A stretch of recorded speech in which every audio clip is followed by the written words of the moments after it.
লা ইলাহা ইল্লাল্লাহ, লা ইলাহা ইল্লাল্লাহ, মুহাম্মদ রাসূলুল্লাহ বলবেন না, মুহাম্মদ রাসূলুল্লাহ বললে কবিরা গুনাহ হবে।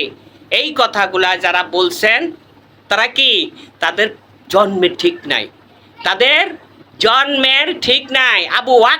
আবু আকবাকে হযরতের নবী মুহাম্মদ রাসূলুল্লাহ সাল্লাল্লাহু আলাইহি ওয়াসাল্লাম বলেছে, ওয়াকবা তুমি জানো কি তোমার বাপের পরিচয়? তোমার মার কাছে জিজ্ঞাসা কর, তুমি জারক সন্তান যারা তারা এইভাবে সেভাবে কথা বলে। অতএব লা ইলাহা ইল্লাল্লাহ, শুধু লা ইলাহা ইল্লাল্লাহ তারাই আবিষ্কার করেছে যারা নবী মুহাম্মদ রাসূলুল্লাহ সাল্লাল্লাহু আলাইহি ওয়াসাল্লামের বিরুদ্ধভাবে পরিচালিত হয়েছে।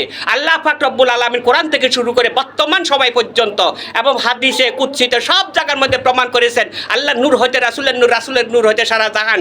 নবী মুহাম্মদ রাসূলুল্লাহ সাল্লাল্লাহু আলাইহি ওয়াসাল্লাম হাদিসে কুদসির মাধ্যমে প্রকাশ করেছেন, আনা মিন নূরিল্লাহ ওয়া খালকু কুল্লুহুম মিন নূরি, আল্লাহর নূর হইতে আমার নূর, আমার নূর হইতে সারা জাহান।